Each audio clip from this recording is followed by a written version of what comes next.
Everyone, it's Brandon Convery. I just wanted to send a quick video out to you on the topic of tryouts. And I know that for most, tryouts are coming up over the next few weeks or the next month.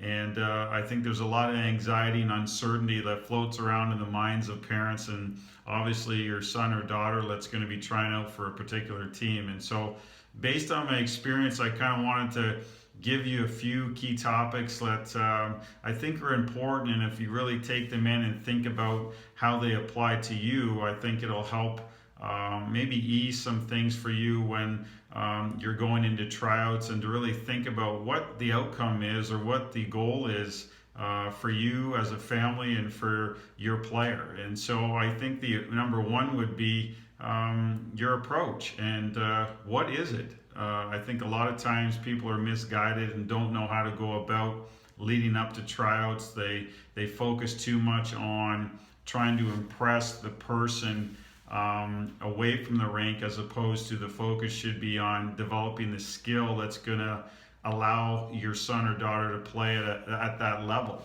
And I think we got it backwards for the most part. And I think that there's too much focus on trying to get in with coaches on a level that really has nothing to do with the skill set of a player. And so I think there's a fine line of playing the game within a game where, yes, you need to be in front of a particular coach, that's obvious.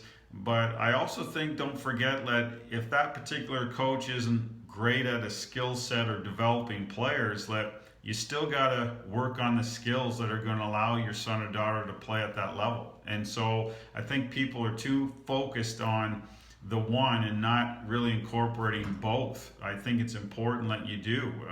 And I think it's also important for parents to remember the importance of the last 3-4 months of a season.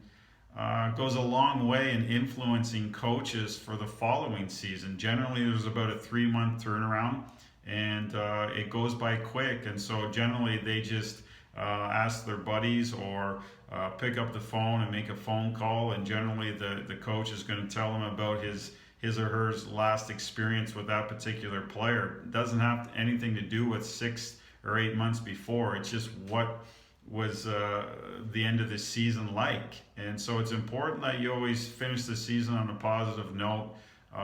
Stay committed and do what's expected, and then as you go forward into the tryout phase, it's a lot easier.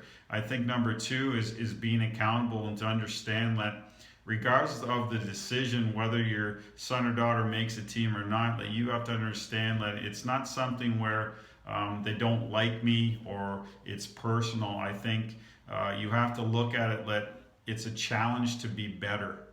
And I think that I know in my past when I was going up and when I first went into the NHL and I got sent back to junior, I kind of looked at it as I was being punished, as opposed to, am I challenged to be better or to get better? And if we can look at it that way, and I know it's not easy to accept.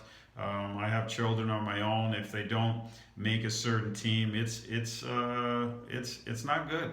I'm not going to lie. So, but I think that you have to understand that to be accountable, that you have to get better and to learn from it, and to make sure you prepare and do the best you can leading up to it. And I think that's what the focus is here, is sending this video to make sure you're ready. We're really working hard and working smart towards what you want to attain. I think number three, there's a lot of indecision.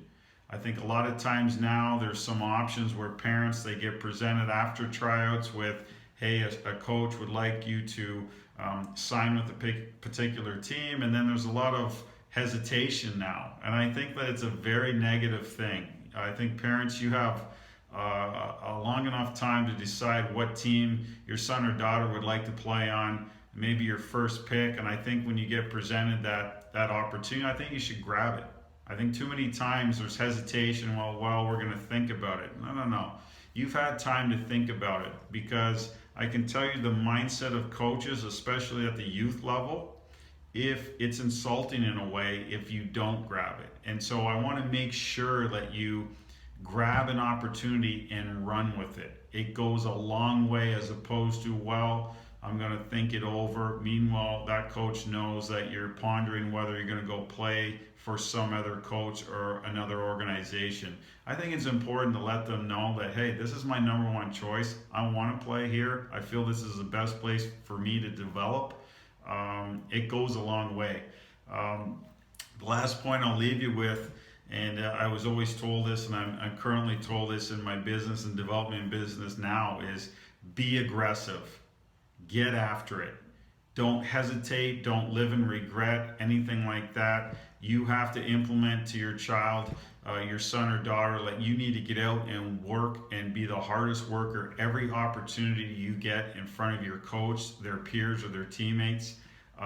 Make sure that you stand out, do something different. Whether you're an offensive player, you need to stand out. Whether you're a defensive player, your work ethic, your habits need to stand out. Maybe you're a goaltender, things like that. You have to do something different and not just blend in and expect positive things to happen. I think a lot of times now everyone just feels a sense of entitlement. Whether you've played on a team over the last few years, you think you automatically have made it. And I think that's a very negative mindset to develop, because as you get older in anything in life, you got to constantly reinvent yourself and know that you got to keep growing and progressing and learning and pushing yourself to higher levels. And the biggest thing about all of this is that to know that you made a team and like you earned it. That's going to build self-confidence, not by getting on a team and trying to play the politics game of trying to get in with a particular coach. Get out there and earn it. And I think that that's the mindset that everyone should be in. And if you look at it that way, you're going to feel great about not only you as a parent, you're going to feel great about your child and what they've achieved and what they've overcome and learned and how far they've come in the process over the years leading up to it. So other than that, you can always reach me at brandonconvery.com for all future programs, and I look forward to helping you out in the future. Take care.